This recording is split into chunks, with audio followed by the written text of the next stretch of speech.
The TCU Horned Frogs went on the road Saturday night in prime time and picked up a big win over Houston, 36-13, the final score of the Big 12 opener between the Horned Frogs and the Cougars. We have all of that and more coming up on our episode of the Frogs Up podcast this evening. I am Russ Hodges. That is Anthony North. Thanks so much for joining us as we continue to cover all things TCU sports. TCU football, soccer, and volleyball all having very successful weekends. Anthony, how's it going? How was your weekend? Hey Russ, yeah, had a really nice weekend. It was my wife's birthday yesterday, and so we went and we had some sushi and had a good weekend all around. And of course, got to watch a Horned Frogs victory. So any weekend with that is a good weekend. How about you, Russ? Pretty busy. Had the family come in town. My brother, his wife, they brought their little one. He's just over 2 years old. My godchild got to spend a lot of time with him. So really good weekend with the family. Really low key. Just got to spend some time and hang out with the fam. So it was a nice, relaxed weekend. Have a really busy work week coming up ahead. So um, ready to get back to it. And let's talk about this TCU football game here. Let's get into our plugs here first, real quick. This episode is brought to you by our friends at Charlie Hustle Clothing Company. Charlie Hustle, vintage made fresh. Go online to charliehustle.com. Get your TCU swag today with the promo code TEN1215. That's promo code TEN1215 for 15% off all non-sale items. Or you could use the promo code FROGSOWAR for 15% off all TCU items. So whether it's TCU, any Big 12 swag, Charlie Hustle partnering with the 1012 network. Use either of those promo codes. Charlie Hustle, they have great stuff. Check it out online. Also, Prize Picks. If you want to play daily fantasy sports, download the Prize Picks mobile app or go online to prizepicks.com. Use the promo code FROGS12 for a 100% deposit match up to $100. The Patreon is live through the 1012 network if you would like to donate. Support the network, support the two of us here on Frogs Up. Go to patreon.com/TEN12 network. And one more announcement. This is something that I think Anthony and I are both really excited about. Frogs of War is partnering with Onnit Athlete. For those who don't know, Onnit makes trading cards and other merchandise for collegiate athletic programs around the country. They're working with about 40 colleges and universities this year, TCU being one of them. In the past, they've worked with Oregon and Washington and Boise State, Alabama, and more. They make trading cards for football, basketball, baseball, all the major sports, and they're launching a TCU football trading card line this year. Pre-sales are live. If you go online, look up Onnit Athlete online, or you can check out our Frogs of War Facebook and Twitter. We have some information posted there as well. TCU football trading cards, packs are $12.99 each. 33% of all sales go to TCU NIL. So it's a great cause. If you want to support TCU, support the football team, support the athletes, check out Onnit Athlete, buy a pair of TCU, a pack of TCU football trading cards. October 2nd is when the packs will officially launch, and we're hoping to get our hands on some samples so we can share and give y'all a little bit of a taste of what's in store, because I think this is something that we're really excited about. Anthony, I know you mentioned that your little ones are excited to get their hands on some trading cards here pretty soon. Oh yeah, most definitely. You're gonna love these. We got some samples of some of the ones of the other schools that they had, and they're really high quality stuff. And it's super fun to open these packs and check out what cards you get. Yeah, your kids are gonna love them. It's gonna make great Christmas presents and all of that as well. So I'm excited for this. I think it's a really cool opportunity, and it's very cool that it supports the TCU NIL, and this money. A percentage of this goes straight back to the players themselves. So it's pretty cool stuff. All right, let's go ahead and get right into it. TCU football going on the road, primetime matchup on Fox, taking on the Houston Cougars. And TCU really controlled this football game from start to finish, opening the Big 12 schedule with a 36-13 victory. A lot went well for TCU in this game, and Anthony, we talked about this game potentially being a high-scoring battle. I think both of our predictions. We had a lot of points being put up, but the story of the game I felt was the TCU defensive performance. And TCU came into the game having not given up a offensive touchdown against Nicholls State. Granted, that's an FCS opponent, that's a weak opponent. I was intrigued to see how TCU's defense would stand up to Houston after a pretty tough showing in week one against Colorado. And TCU's defense pitched a shutout in the second half, only gave up two field goals in this game. Houston's only touchdown was a special teams kickoff return by Matthew Golden. TCU's defense shined in this football game, limiting the Cougars to only 41 rushing yards, 6 sacks in the game for TCU, 2 turnovers. Bud Clark, Zach Marcicelli both had interceptions. Paul Oyewale had 2 sacks. Johnny Hodges had a sack. Everybody was getting involved. Donovan Smith, quarterback for Houston, completed only just over 48% of his passes, and he had negative 12 yards rushing on 12 attempts. I think much of that was due to the sacks that he took, but a really impressive performance by this defense all around. And I'm not sure that's what we were really expecting coming into this game. Anthony, what are your thoughts on just how this game played out and specifically what you saw from this defense on Saturday? Yeah, I think it will be interesting to see as the season goes along how much of this was TCU's defense really stepping up and how much is Houston turns out to have a really pretty terrible offense. I think we all had this expectation of a Dana Holgerson offense. Donovan Smith, we know him. He's a dynamic athlete, can make a lot of things happen. Those receivers, Sam Brown, Matthew Golden, they can make crazy things happen out there, and they just didn't. It fell completely flat from that Houston offense on Saturday. And I think Golden had a couple drops. Manjack had a couple drops. There was a drop touchdown in the end zone. And I think that was a fourth down attempt as well. So, I think there were opportunities there for Houston to have performed better, but certainly TCU's defense put up a big show. I think especially Johnny Hodges had a terrific game. That's his sack there in the end zone that probably should have been a safety. Where Donovan Smith gets like maybe half of the football out of the end zone, but he was making tackles all over the place. Bud Clark had a great game. I know that was the player in our write up that I really wanted to see his performance and expected him to get an interception, and then he went out and did just that. So yeah, I think the TCU defense has been extremely impressive through these last 2 weeks. And, I think took a lot of heat, and deservedly so, after the Colorado performance, allowing, over 500 yards passing from Shadur Sanders. And that Colorado team has turned out to be probably better than we thought. But, for TCU to respond in this way, these last 2 games, to come out and put up that kind of performance, regardless of FCS opponent, regardless of whether Houston ends up at the bottom of the Big 12 by the end of the season or not, it's still an impressive show from them on Saturday night. I was really happy to see Bud Clark make that play, and a player that I was really excited to watch as well. And I have, I guess this will be a little bit of a teaser. I have an article coming out on frogsaward.com on him later this week. I thought Paul Oyewale had a really nice game. He had 2 sacks, which led the team.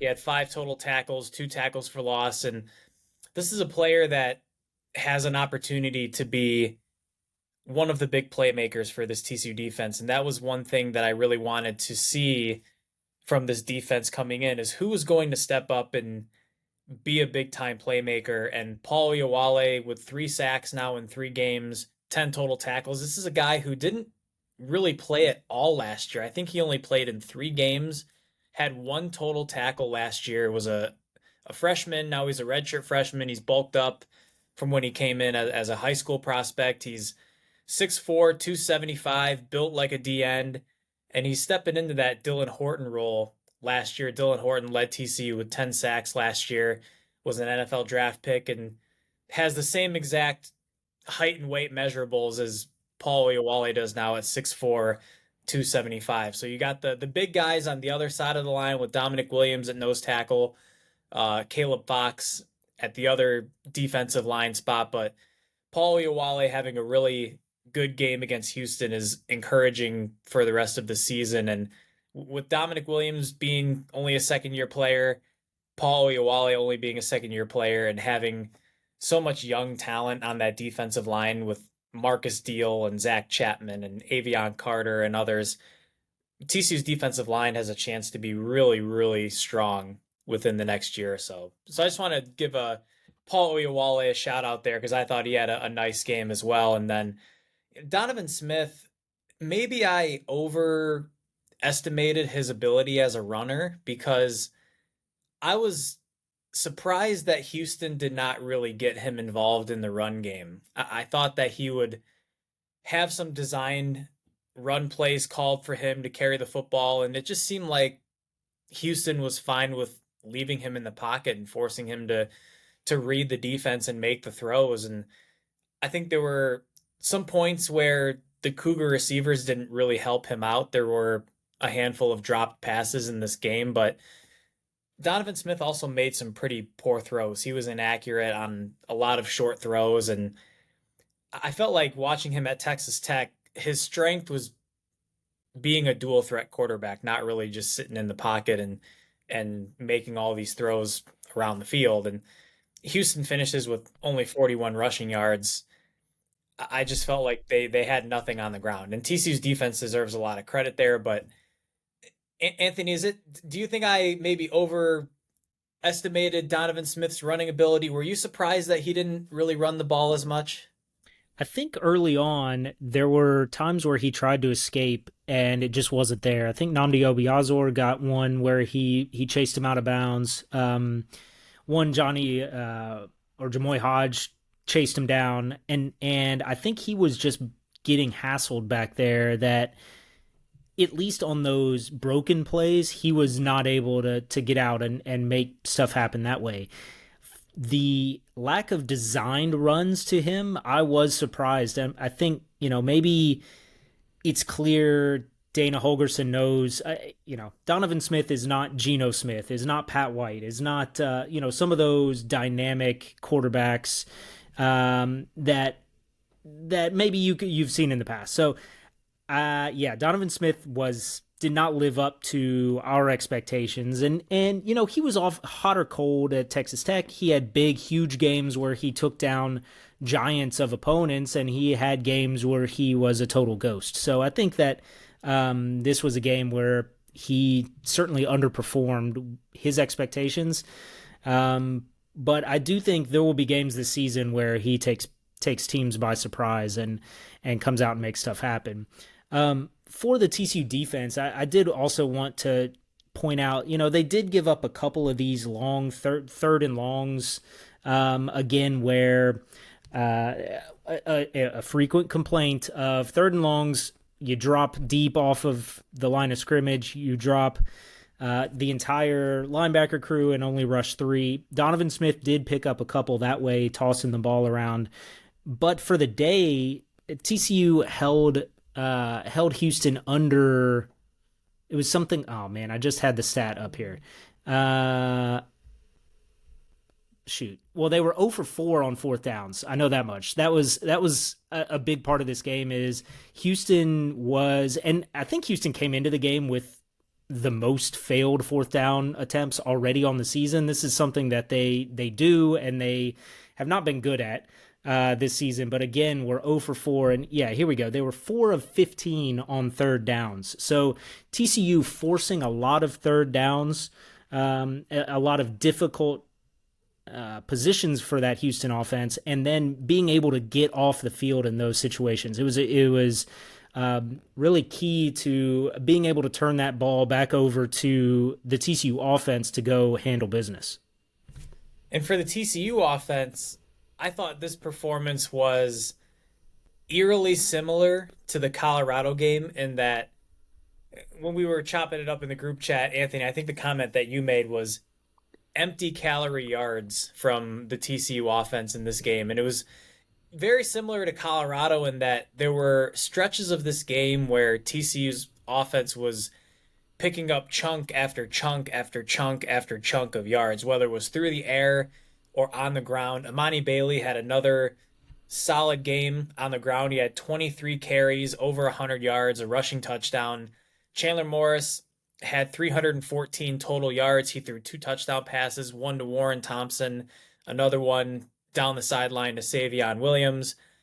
564 total yards for TCU in this game, 250 rushing yards. But 36 points, you felt like TCU could have had a lot more in this game. And you go back to Colorado, TCU scores 42 points and puts up 541 total yards, 262 rushing yards, and ultimately loses the game by a couple points. We know that the offense wasn't really the biggest reason why TCU dropped that game, but you come into this Houston game, we thought TCU could score a lot of points, and I think the Frogs lived up to that expectation in some degrees, but the issues that this offense had against Colorado were untimely penalties, untimely turnovers, specifically in the red zone, and some play calls that were highly questionable from Kendall Briles. I felt like those same issues persisted in this game.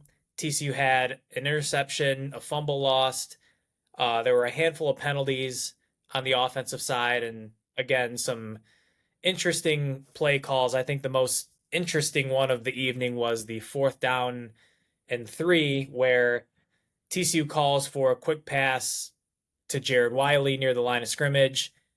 The play was not going to work regardless if the pass was completed. There were a lot of things that were not done well on this play. Jared Wiley was held. There was no call. The ball was thrown high. It was tipped and intercepted. And even if he catches that ball, he's going to get tackled a couple yards short of the first down anyway. So there were a few instances like that offensively in this game where you were just kind of left scratching your head. But you look at the stat sheet at the end of the game and you see 564 total yards, and Imani Bailey's over 100. Trey Sanders was efficient on the ground. He had 48 yards and a touchdown on 8 carries. So you see how good this offense could be, but it just seems like the offense is a couple pieces away from really figuring it out. Anthony, what are your thoughts on what you saw from the offense in this game, and just how close do you feel like the offense is from fully putting it together? It feels like the offense has the pieces. It feels like the offense has clearly all the ability to do what it wants when it wants, but it just gets in these spots where, whether it's the play calling, whether it's the players on the field, everything just tightens up, and they can't make that play to get over the hump. Yeah, 564 yards of total offense, and you only score 36 points. To put in perspective, in the national championship game, Georgia had 589 yards of total offense and obviously 65 points. You got to get in the end zone.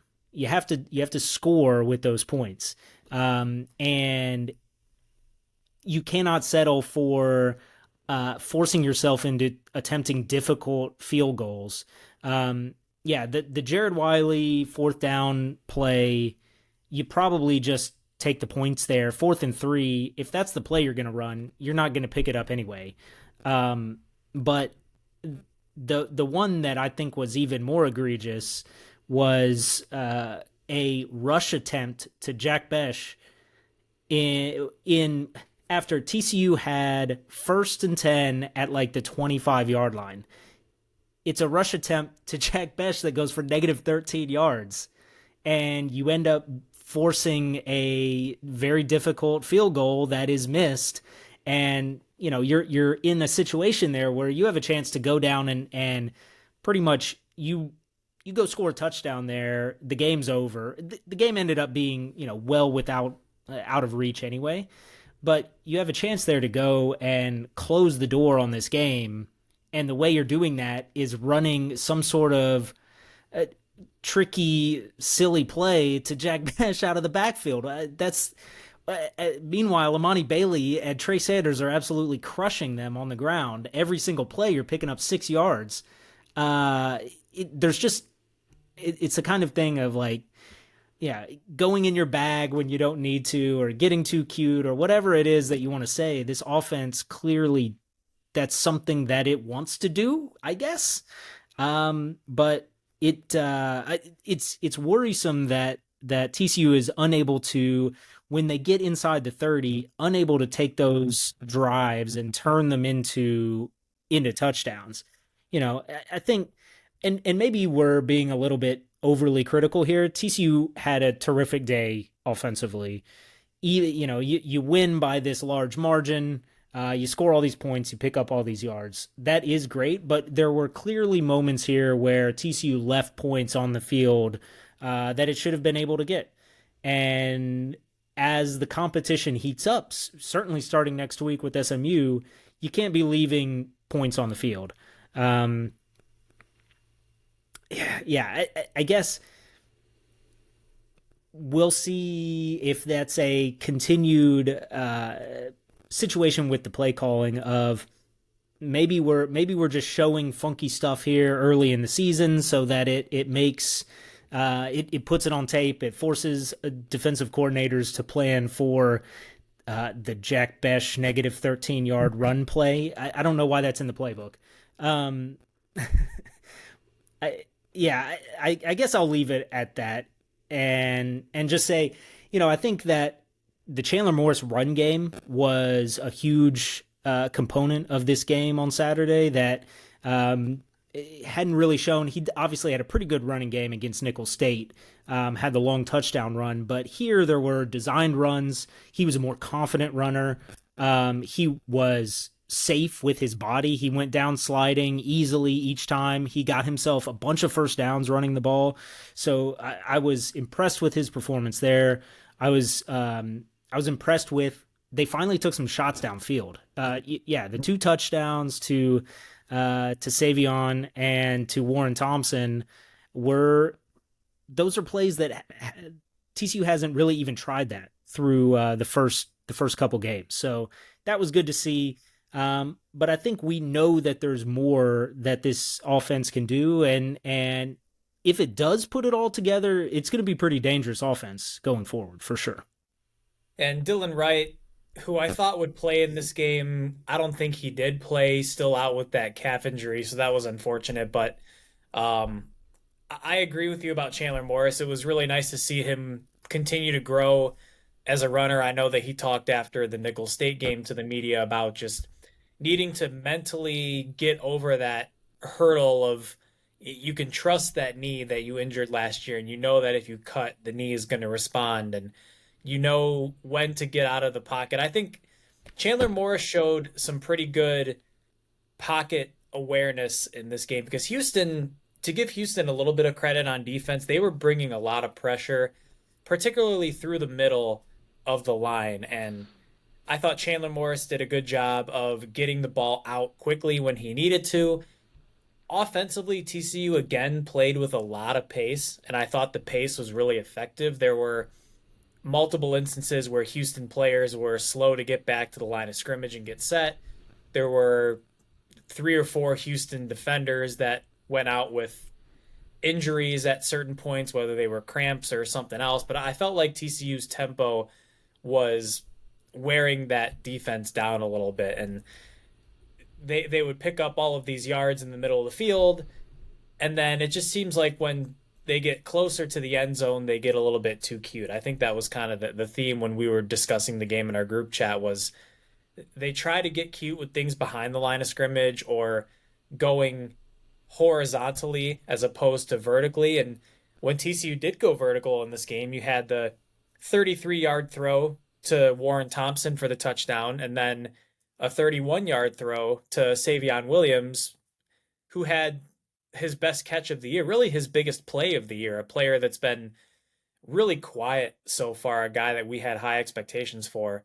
He had, I think, 3 catches for 54 yards in this game. Hopefully he can continue to build on that. JP Richardson continued to be solid as usual. He had 6 catches for 60 yards. I thought Major Everhart also had a nice game. He was a player.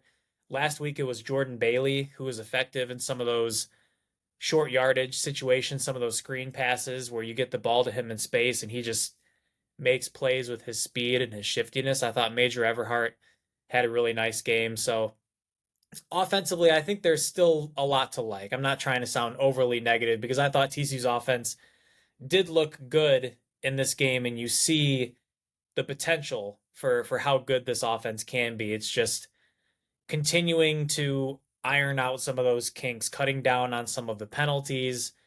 The turnovers I didn't really think were Chandler's fault in this game. I don't really put that interception on him. I think that was just a bad play call and a good play by the defense to get a hand up and deflect that And it was ball. a pass interference or a hold or whatever too. I And mean, yeah, you got yeah, Jared Wiley, 6'7", 260 pounds, getting his jersey almost ripped off of his body, and the officials, honestly, I didn't think the officials were really calling a whole lot in this no. game. It felt like a lot of things were going uncalled, which, Mhm. so sometimes I think that's better for the game as opposed to seeing laundry on the field every 3 minutes like Colorado and Colorado State was that crazy overtime game. But ultimately, it was a good performance for the offense, and special teams, I thought, took a little bit of a step back. There were some issues in kickoff return coverage. It seemed like Houston was getting some big returns. Obviously, the touchdown from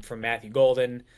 Griffin Kell missed a few kicks. A couple of those field goals were pretty long. I believe one was a 59 or 60 yarder, Yeah. and then another somewhat lengthy field goal, and then an extra point where I think the snap might have been a little high, and the ball just got shanked into Lubbock. So hopefully that gets ironed out for the Iron Skillet next week with TCU taking on SMU.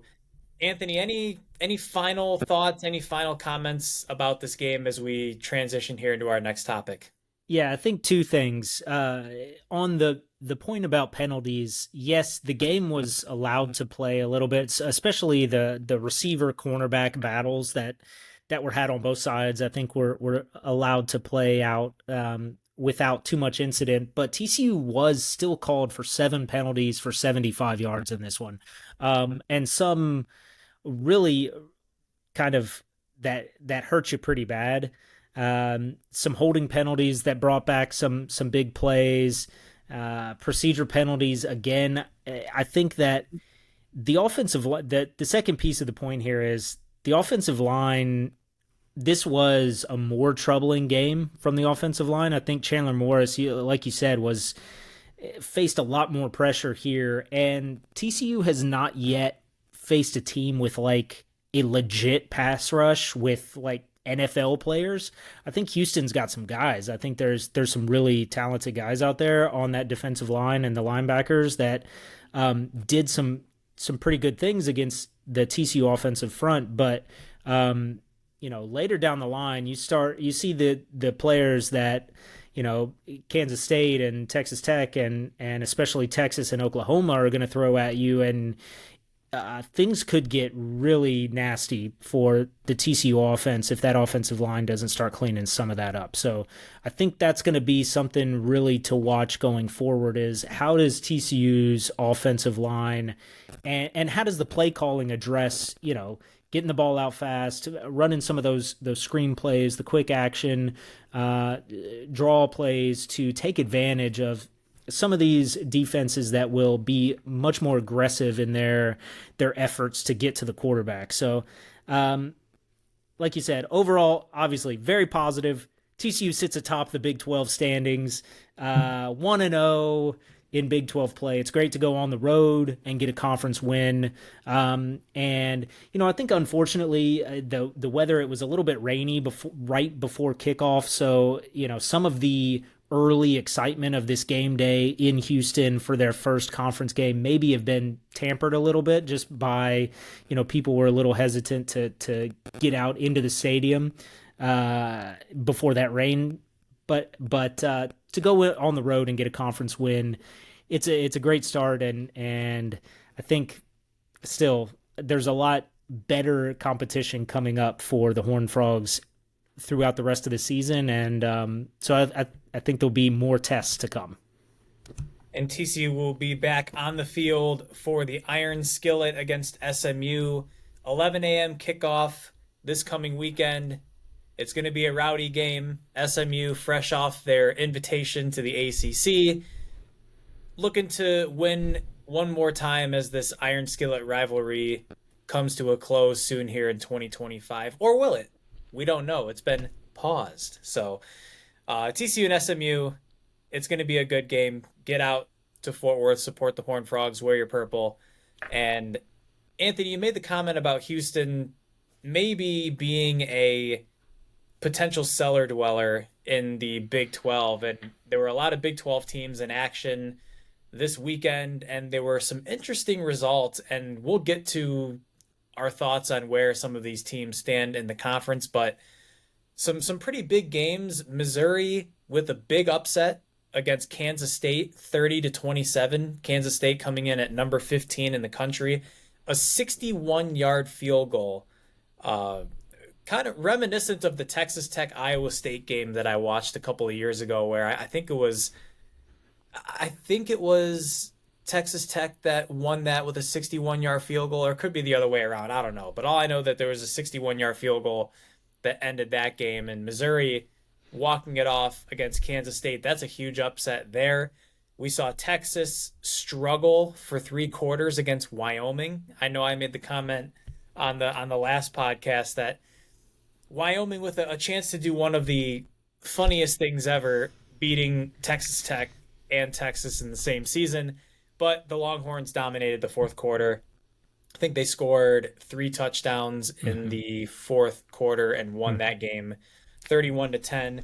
BYU and West Virginia both represented the Big 12 this weekend. Cougars rallied from a big deficit to beat Arkansas, I believe 38-31 final score, and then West Virginia taking the backyard brawl, and it very much was a physical brawl, 17-6 or 16-7, I think was the final score of that one. So some good wins from the Big 12, but some very surprising results as well. South Alabama destroying Oklahoma State, 33-7, the final score, and Cincinnati losing to Miami of Ohio. A couple of ugly losses there for some Big 12 teams, and man, Oklahoma State is in trouble, in my opinion. I know there were some serious questions about the quarterback position and rotating 3 quarterbacks. Who's going to be the guy?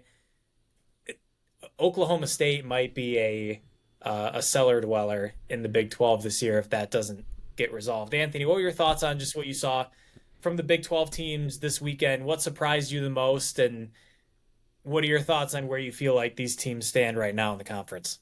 Man, did you even mention that Iowa State lost to Ohio? So that's, man, yeah, the competition at the bottom of the Big 12, boy, it's gonna be a fight for who's the worst team in the conference this year. I think it's unfortunate because, last season certainly the Big 12 was very strong top to bottom, and I think this year there are a lot of teams that are really struggling. Oklahoma State and Cincinnati and Iowa State are in big trouble. I think Oklahoma State to get embarrassed like that by South Alabama, that is a really, really bad result. And this coming week, Oklahoma State plays Iowa State. I'm not sure. I mean, that in a just a disgusting game. I can't believe that'll be unwatchable football. But one of those teams may be the loser of that game. May be looking at finding new coaching in the near future. I think Coach Gundy has been around a long time. It's that the bottom just fell out of that place so fast. They were inches away from being in the playoff in 2021, where if they win that Big 12 championship against Baylor, they're probably looking at at least in the conversation for being in the top 4. And here they are losing in just crushing fashion to South Alabama a couple years later. I can't believe, and maybe the same way teams can turn over their whole roster and become excellent with the transfer portal, the same thing can happen the other way where everybody's gone and they're just bad. I don't know that I take elsewhere. I don't know that I take away too much from Texas struggling in their game against Wyoming. I mean, they're the emotional letdown of coming off the huge win at Alabama. You've got conference play starting next week. I don't know that they were too terribly focused on playing that Wyoming team, even though Wyoming had shown it can take down a Big 12 contender themselves. It was nice to see. I was very surprised by the BYU result. I didn't have very high expectations for BYU this season. So I think they've been impressive, and same with West Virginia. It's amazing that the things that have turned for West Virginia, that Neil Brown had maybe the hottest seat in the conference, maybe in the country going into the season, and now he's like third or fourth on the hot seat list in the Big 12. So, I think there's still plenty of time for them to run him out of town. The season is early yet, but good things around the conference. And here coming into this next week where these teams get to match up against each other, I think it'll be interesting to see some of these, Oklahoma travels to Cincinnati and UCF goes to Manhattan. So I think there'll be some really fun matchups in the weeks ahead. Yeah, I feel bad for anybody who paid money to watch that Ohio versus Iowa State football game. I think I sent a screenshot to the Frogs of War chat with the first half results. Every drive, I think, was a punt, a missed field goal, turnovers on down. Mm-hmm. There was a little bit of controversy in this game, too, as it looked like Iowa State had converted a field goal late in the game, and it's one of those plays where the ball is kicked over the upright, and the official basically has to make a judgment call as to whether or not it was good. And on the broadcast, it looked like it was good, and I think the Iowa State special teams unit that was out there, they all were just kind of slapping hands, thinking that they made the kick, and then the officials ruled that it was no good. So nothing went well in this game for Iowa State. Very much an Iowa State way to lose this game, but the MAC conference, I mean, Miami, Ohio, and University of Ohio picking up wins over the Big 12. So crazy results there. Oklahoma destroyed Tulsa. Oklahoma is kind of starting to look like Oklahoma again on the offensive end. I think Dylan Gabriel threw for 5 touchdowns in this game. So Oklahoma seems to be playing with a lot of confidence. And then Kansas went on the road and got a win against Nevada by 7 points in a game where Nevada was hanging around for quite a while. This was a game that was on late. I was going back and forth between this one and the Colorado State game, and Nevada was hanging around for a little bit, and Kansas was ultimately able to pull that one out. But Anthony, we've talked about some of the teams that could be in the basement this year. Have your thoughts changed at all about who the contenders are and who you feel like are the best teams in the conference as it stands right now?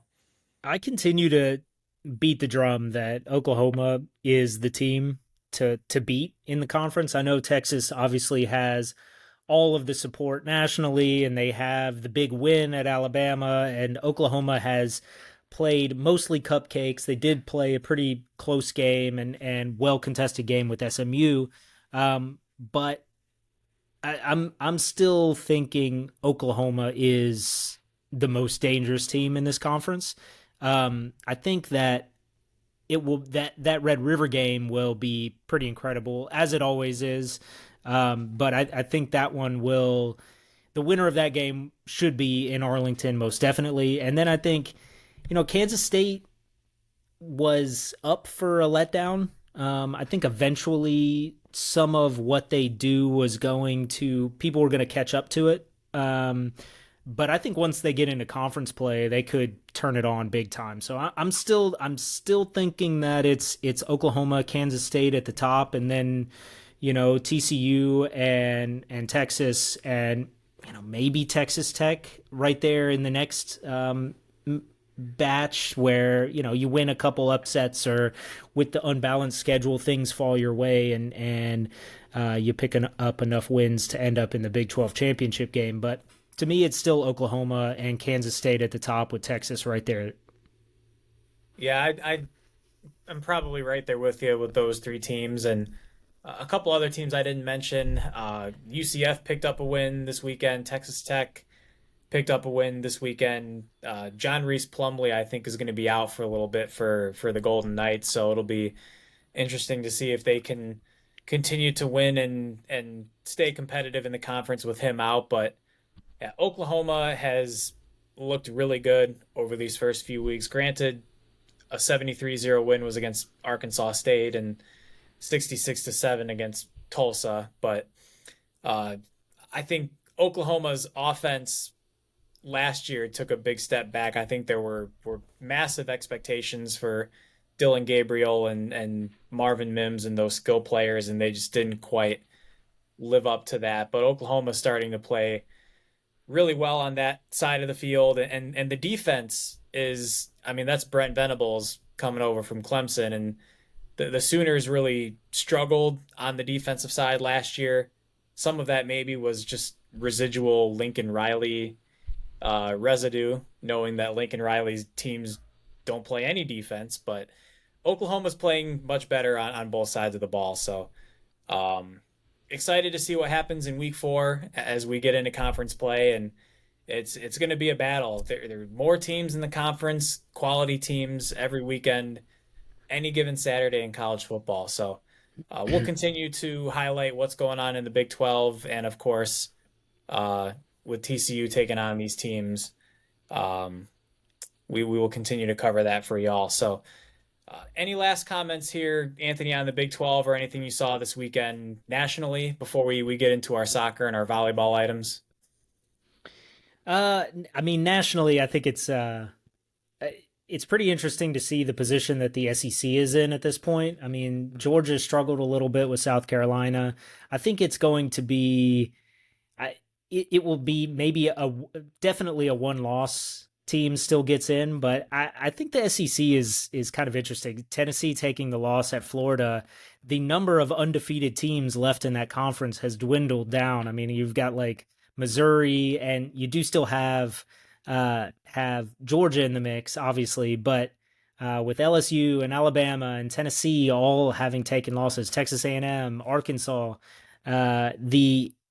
the quality wins of just like, these are teams, there's no longer all these teams sitting undefeated, ready to go make a run. I think that's an interesting thing to watch as conference play picks up going forward. But yeah, let's jump into the other stuff we've got. Absolutely. So TCU Soccer had a huge matchup on Thursday going on the road against the number 1 team in the country, BYU, who recently upset UCLA. TCU came out and took control of this match early on, actually had a 2-0 lead. Gracie Bryan scored in just the second minute of the match. Seven Castaigne followed with one of her 2 goals after that. TCU had a 2-0 lead. BYU did eventually come back, and ultimately this match played to a 3-3 draw, which I have to say is a big win for the Frogs, given how the season has gone so far. There have been some good wins for TCU so far, but as a whole, I think the team playing a little bit under expectations with where TCU came in the preseason top 25 and where the team stands right now. But going on the road in Big 12 play against the number 1 team in the country, playing very well in the first half and coming away with a 3-3 draw has to be a big confidence builder for this team. Anthony, did you catch any of this match? What were your thoughts on just what you saw in this match?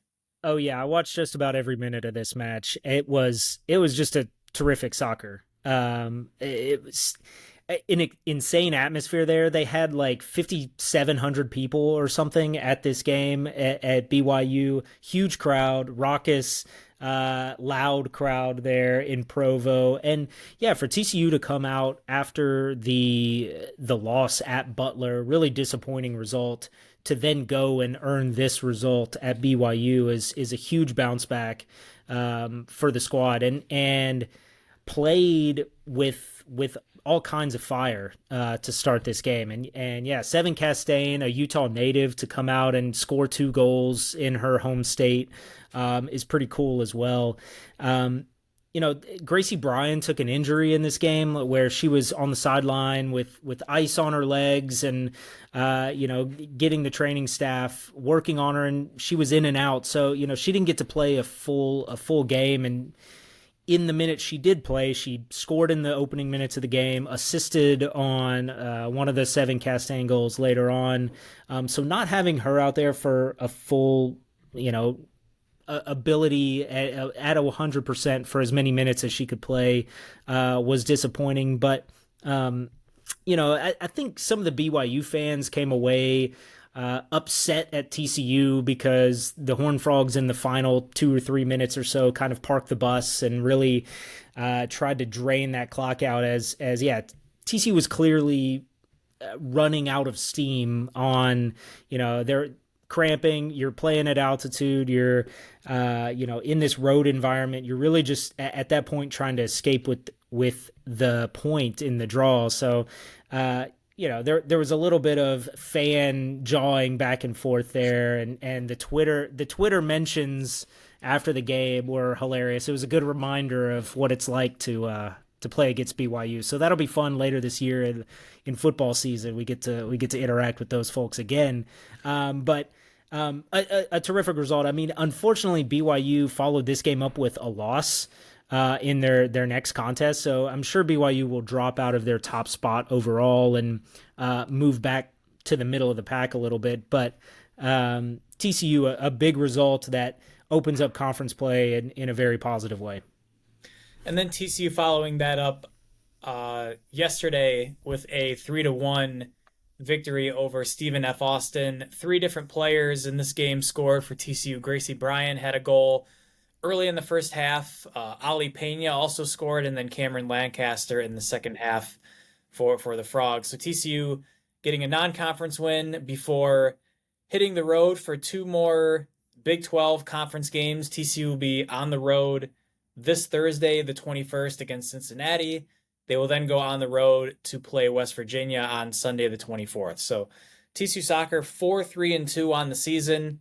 You wonder if this win over Stephen F. Austin and tie against BYU will maybe get TCU back in the top 25. We will see. But some positive results for TCU Soccer this past week. And also TCU Volleyball had a really good tournament over the weekend at Schollmeyer Arena. The Fight in the Fort, which featured TCU, Hawaii, Florida State, and Western Carolina. TCU really dominated this tournament, winning all 3 matches, extending their win streak to 5 games with the Big 12 schedule starting later this week. TCU will go to Kansas State. They will play 2 matches against the Wildcats this Thursday and Friday. But to recap this tournament real quick, as our new resident volleyball fan, TCU won on Thursday against Hawaii 3-1, beat Florida State 3-1 on Friday, and then came back and swept Western Carolina on Saturday. Western Carolina, the obvious weak team in the field of 4, but TCU really played well against Florida State. This was a historic game in which Melanie Parra had 34 kills, and to just kind of set the stage for how significant this was, Melanie Parra, the transfer from Texas, came in and had 27 kills on Thursday against Hawaii, and this was one of the highest kill counts for any TC volleyball player in a 4-set match in program history. It was her new season high, also her new career high. And then Melanie Parra came right back the following day on Hispanic Heritage Night, Mexican-born player, 34 kills with 10 digs, a double-double. The 34 kills were the most for any Division I volleyball player this year, and it was a new TCU record for a 4-set match, second most kills in a match for second most kills in any match for a TC volleyball player is what I was trying to say. But A big shout out to Melanie Parr. Congratulations to her on a tremendous weekend. Also, Brianna Green, the middle blocker, transferred in from Denver. She had 10 blocks in the match against Hawaii on Thursday. She's now over 500 career blocks. So, a shout out to her as well, and a congratulations to her. Audrey Knowles, who was a All Big 12 preseason honoree, she looks healthy. She's back into the rotation.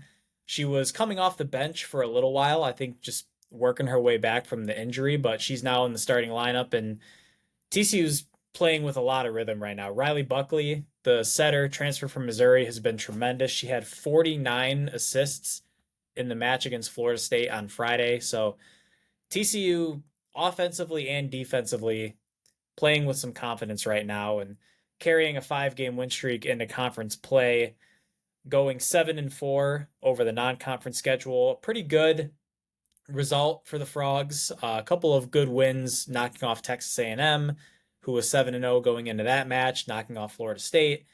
So we'll see if TCU can continue to keep that winning streak here in the Big 12, where you're going to have some really, really talented teams coming up here. So we'll continue to cover all of TCU sports, football, soccer, volleyball, and more online at frogsawar.com and here on the Frogs Up TCU Sports Podcast. I think that's all we have for this evening. Anthony, any final thoughts on anything that we've covered this evening before we transition out of here? No, just everybody get out to the Carter this weekend. Be there early.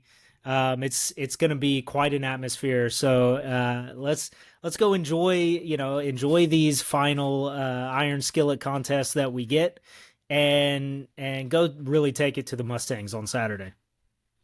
And don't forget to stock up on your TCU swag online at charliehustle.com. Again, use the promo code FROGSOWAR for 15% off any TCU items, or you could use the promo code TEN1215, TEN1215 for 15% off any non-sale items. If you want to play daily fantasy sports, download the PrizePicks mobile app, go to prizepicks.com, use the promo code FROGS12, FROGS12, get a 100% deposit match up to $100. The Patreon is live. Again, if you would like to donate, support the 1012 Network and all the podcasts that are involved, including our own here at Frogs Up, go to patreon.com/TEN12 Network. And lastly, our partnership with Onnit. We're very excited about this. Again, check out Onnit Athlete. We have information posted about our partnership on our Facebook page at Frogs of War, our Twitter at Frogs of War. Pre-sales are live for TCU football trading cards, $12.99 a pack, 33% of sales to TCU NIL. October 2nd is the launch date for those. So we really appreciate all of the support online, on social media, and here on the Frogs Up podcast. So thanks so much for joining in.